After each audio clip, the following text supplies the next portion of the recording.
குதிரை பேர வழக்கில் செந்தில் பாலாஜிக்கு நிபந்தனை முன்ஜாமீன் வழங்கியது உயர்நீதிமன்றம்.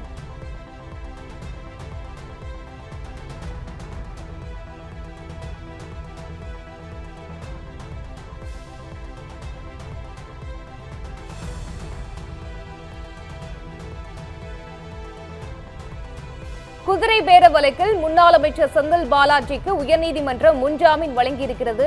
இதுகுறித்தான முழு விவரங்களுடன் இணைந்திருக்கிறார் எமது சிறப்பு செய்தியாளர் காவியா. வணக்கம் காவியா, முழு விவரங்களை பதிவு செய்யலாம். வணக்கம். தாவேகா எம்எல்ஏவிடம் பேரம் பேசிய வழக்கில் முன்னாள் அமைச்சர் செந்தில் பாலாஜிக்கும் அதே போன்று அவரது சகோதரர் அசோக்குக்கும் தொடர்ந்து முன்ஜாமீன் வழங்கி சென்னை உயர்நீதிமன்றம் தற்போது உத்தரவிட்டிருக்கிறது. நிபந்தனை முன்ஜாமீனாக தொடர்ந்து இந்த உத்தரவானது பிறப்பிக்கப்பட்டிருக்கிறது. தாவேகா ஆட்சியை கவிழ்க்க 35 கோடி ரூபாய் சன்மானம் தருவதாக சிலர் தம்மிடம் பேரம் பேசியதாக கிருஷ்ணகிரி மாவட்டம் ஊத்தங்கரை தொகுதி தாவேகா எம்எல்ஏ இளையராஜா சென்னை காவல் ஆணையரிடம் புகார் அளித்திருந்தார். இதன் அடிப்படையில் வழக்கு பதிவு செய்த திருவல்லிக்கேணி போலீசார் சென்னை அரும்பாக்கத்தை சேர்ந்த யூடியூபர் திருநாவுக்கரசு உள்ளிட்ட 8 பேரை கைது செய்தனர். இந்த கும்பலை இயக்கியது திமுக முன்னாள் அமைச்சரும் கோவை தெற்கு தொகுதி எம்எல்ஏவுமான வி செந்தில் பாலாஜி மற்றும் அவரின் சகோதரர் அசோக்குமார் என்பது விசாரணையில் தெரிய வந்ததாக போலீசார் தெரிவித்தனர். இது தொடர்பாக சம்மன் அனுப்பியும் இருவரும் ஆஜராகாததாக கூறிய நிலையில் தலைமறைவாக இருந்த இருவரும் தொடர்ந்து சென்னை உயர்நீதிமன்றத்தில் முன்ஜாமீன் கோரி செந்தில் பாலாஜி தரப்பிலும் அவரது சகோதரர் தரப்பிலும் தொடர்ந்து மனுவானது தாக்கல் செய்யப்பட்டது.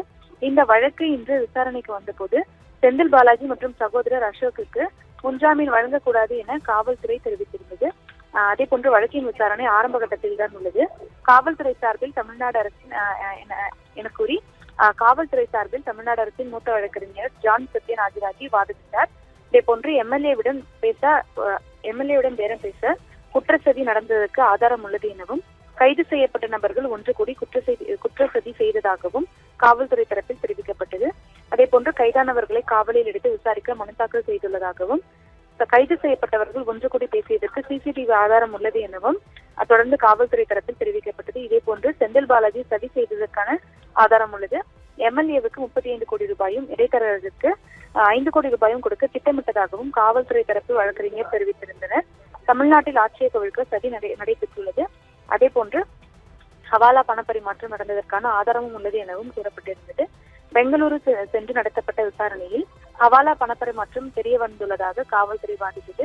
புதிய அரசை அமைக்க அல்ல, ஆட்சியை கவிழ்க்கவே சதி நடைபெற்றது எனவும் சென்னையில் ஓட்டல் அதை எடுத்து புக் செய்து அசோக்குமார் சதித்திட்டம் தீட்டியதாகவும் காவல்துறை தெரிவித்திருந்தது. இதே போன்று குற்றஞ்சாட்டப்பட்டவர்கள் மேலும் சில எம்எல்ஏக்களை அணுகியதற்கான ஆதாரம் உள்ளதாகவும் வழக்கின் முக்கிய குற்றவாளி ஒருவர் சிங்கப்பூர் தப்பி ஓடியதாகவும் அங்கு இருந்தபடி சென்னை ஓட்டலின் சிசிடிவி காட்சிகளை அவர் அழித்ததாகவும் காவல்துறை வாதிட்டது.